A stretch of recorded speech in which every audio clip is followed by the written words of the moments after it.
요즘에 이제 요즘이 아니죠. 한 3, 4년 전만 해도 또 가장 사람들이 이슈가 됐던 게 뭐냐면 개인으로 부동산, 특히 주택을 취득하게 되면 여러 가지 세금에 대한 이제 불이익이 있었기 때문에 법인으로 1인 법인을 설립해서 하는 경우가 굉장히 많았어요. 가족 법인이나. 근데 이제 그런 것들에 대해서도 지금 전부 다 철퇴를 가했잖아요. 그래서 이제 탈출구가 없어졌는데 그럼에도 불구하고 자신의 어떤 목적이나 필요에 따라서는 1인 법인이나 가족 법인을 하는 게 유리한 경우도 있잖아요. 그래서 지금 이제 이런 거에 대해서 또 질문이나 고민 있으신 분 많이 계실 텐데 이거에 좀 질문 좀 드릴게요.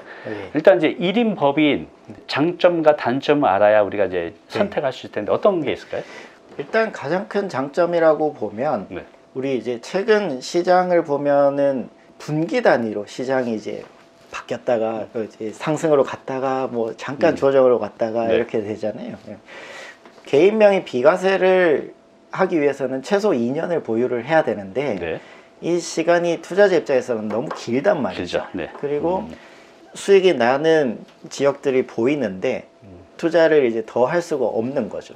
아까 양도세에서 설명드렸던 뭐 최종 1주택 조건이나 아니면은 개인에게 부과되는 세금이 이제 상승했다는 이런저런 이유들로 법인으로 투자를 하면 된다라는 내용들이 이제 2018년, 19년 이때부터 이제 투자자들 쪽에서 이제 퍼지기 시작했죠. 그렇죠. 책으로도 엄청 나왔었어요.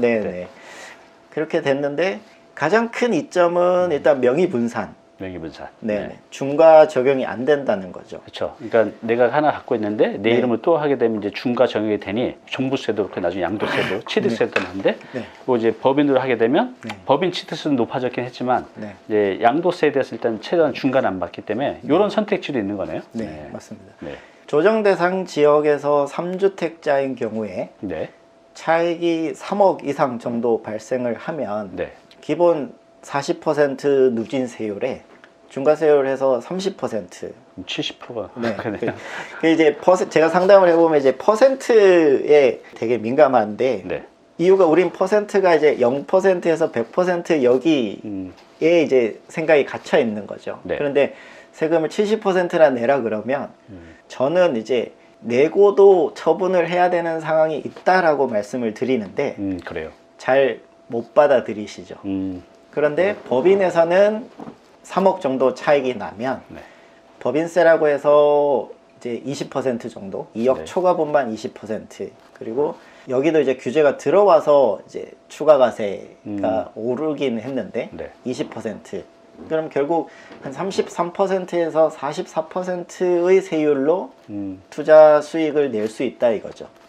그러면 아까 70%와 비교를 했을 때 이 30%만큼 세후 차익이 더 나오니까 이쪽으로 이제 많이들 선택을 하셨고 사실 정책자들 입장에서는 이제 법인 투자가 너무 안 유명해졌으면은 조금 더 갈 수 있었어요. 그런데 이제 너무 유명해졌죠. 너무 획기적인 방안이고 개인이 어떤 법인을 만들려면 되게 어려운 거 아니냐라고 했으나 실제로 해보니 그렇게 어렵지 않았거든요. 너무 쉽죠. 요즘 1인 법인 세우는 게. 그래서 많이들 해서 이제 규제가 너무 많이 들어와 있죠. 취득세도 부담되고 조합부동산세도 이제 유급 공제도 없이 그냥 다 계산이 되니까. 어느 경우는 개인으로 하는 것보다 법인이 훨씬 더 불리한 경우가 많아요. 세법적으로 그죠? 각 개인의 사정에 따라서 오히려 법인이 불리한 경우도 제법 많아서 저는 어떻게 설명을 드리냐 하면 실거주를 옮기더라도 당장 실거주 주택이 해결된 상태, 장기 보유를 위해서 오래 거주하지 않더라도 실거주 주택이 있는 상황에서 투자를 더 하시려면은 법인을 한번 보시자. 그런데 실거주가 없는 상황에서 법인으로 해서 난 수익으로 실거주 주택을 가지고 취득을 하시겠다라고 하면 개인 명의로 투자를 하시는 거와 실제 수익에서 크게 차이가 나지 않을 수도 있어요. 그렇군요. 그래서 이런 부분도 이제 고려를 해 보셔야 되는데 처음에 시작하기 전에 너무 이 수익 쪽에만 계산을 해보면 또 진행이 안 되시거든요.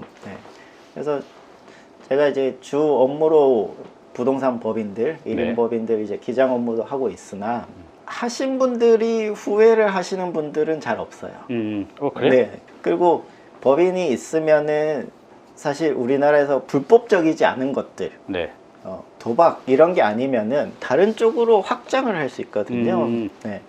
그러면은 결국 개인 소득은 1억 5천 정도가 넘으면 38%의 세율이 되는데 법인에서는 2억까지는 일반 매출이 나와서 이익이 되면 10%만 세금을 낸단 말이죠. 네, 그러네요. 그래서 세금상에서 유리한 면이 있기 때문에 고려를 하고 계시다면 진행을 해보시는 것도 네, 특히 이제 임대 소득이 굉장히 큰 경우는 네네, 법인이 좀 더 유리할 수가 있나요? 그렇죠. 네, 그 연예인들 네. 투자법 이런 데를 보면 물론 연예인들 이제 소득이 받쳐주니까 개인으로 그냥 하시는 분들도 있는데 법인 활용해서 하시는 분들도 제법 많고요. 네. 그렇군요. 그럼 좀 더 구체적으로 네. 이제 1인 법인을 하려는 분들, 이제 특히 이제 주택으로 한정 지어서 한번 생각해 보면, 뭐 주택이 아닌 경우 이제 크게 고민할 게 없잖아요. 네. 근데 지금 모든 고민이 이제 주택에 한정돼 있는데, 주택으로 1인 법인을 하시려는 분들은 누가 어떤 목적으로 할 때 실제로 실익이 있을까요?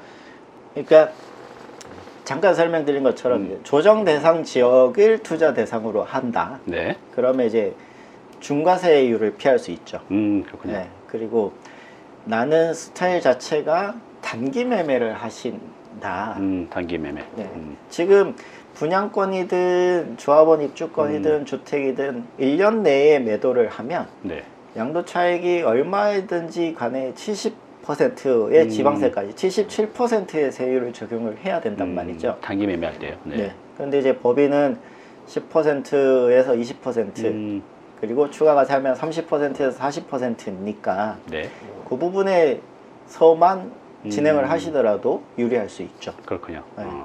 그러면 이제 1인 법인 말고 요즘 저 가족 법인으로 해서 운영하시는 분들도 많이 계시죠? 네네. 그 가족 법인이 뭐고 네. 이거의 장단점도 좀 설명 좀 부탁드릴게요. 사실 이제 큰 차이는 없어요. 대부분의 법인이 이제 주주 100% 본인이 주주 100%의 네. 대표이사도 본인이 한다는 거를 이제 1인 법인이라고 하고 네. 거기에 배우자나 자녀의 지분이 들어가 있으면 가족 법인인데 네.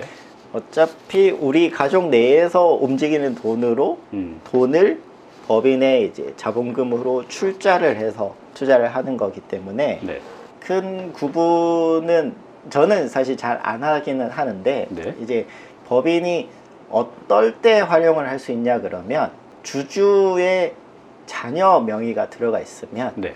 법인에서 발생한 수익들을 자녀에게 주주 배당이라는 이름으로 이제 배당 수익으로 네, 회수를 할 수 있죠. 네. 법인 투자를 고려하시는 분들이 제일 어려워하시는 시작 못 하시는 부분 중에 하나가 이제 법인에는 주식 회사로 대부분 하시니 자본금이라는 거를 이제 입금을 해야 되는데 네. 이 자본금은 회수가 안 된다더라. 이거 어떻게 하느냐. 여기에 이제 대부분 많은 고민을 하시거든요. 그런데 수익이 나면 네. 배당이라는 형태로 이제 회수를 할 수 있고요. 그러면은 이 자녀들이 결국 소득 증빙이 되니까 네. 다른 자산을 취득을 할 때 네. 활용을 할 수 있죠. 그러네요. 네. 그러니까 이제 지금 주택에 대해서는 네. 이제 가격 불문하고 네.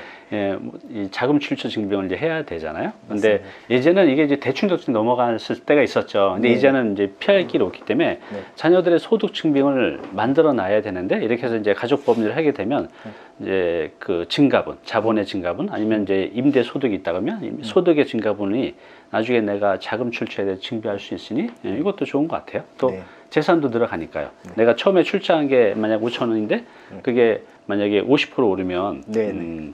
7,500만 원 되는 거잖아요. 맞습니다. 그런 부분. 그래서 법인이 예전만큼 안 좋아졌어요. 안 좋아진 게 어떤 부분에서는 더 불이익이 보는 경우도 많이 있기 때문에 아직도 이제 법인이 이렇게 저도 상담해 보면 네. 법인으로 하려고 하는데요라는데 네. 그 부분의 인식 속에는 아직도 예전이 이 법인상이 좋다고 이제 생각하시고 하시는 분 많은 것 같아요. 네. 근데 분명히 말씀드리지만 안 좋은 경우도 더 많다는 거죠. 네. 그래서 이제 본인의 이제 목적에 따라서 상황에 따라서 법인이 좋을 경우도 있기 때문에 이거는 이제 전문가의 이제 상담이 필요한 것 같습니다. 그래서 이제 오늘 김성현 회계사님 모시고 부동산 지금 고민 많으신데 이제 취득, 또 보유, 또 양도, 또 1인 법인, 가족 법인 포함해서 이제 말씀을 드렸는데 뭐 취득세 하나만 가지고 예전 취득세 굉장히 간단했어요. 근데 네. 취득세도 지금 이것만 가지고 해도 3박 4일 할 정도로 그냥 굉장히 복잡해졌습니다. 그래서 오늘 이제 여러분께 이 시간을 가진 의미는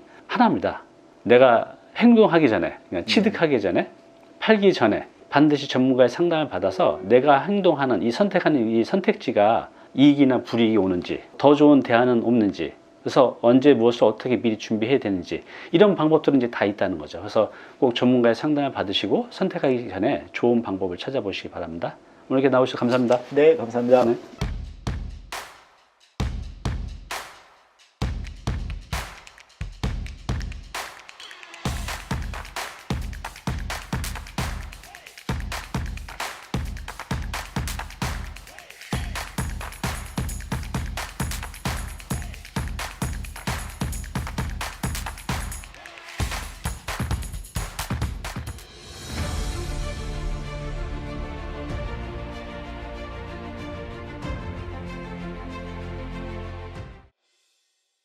네, 오늘 정보 도움이 좀 되셨나요?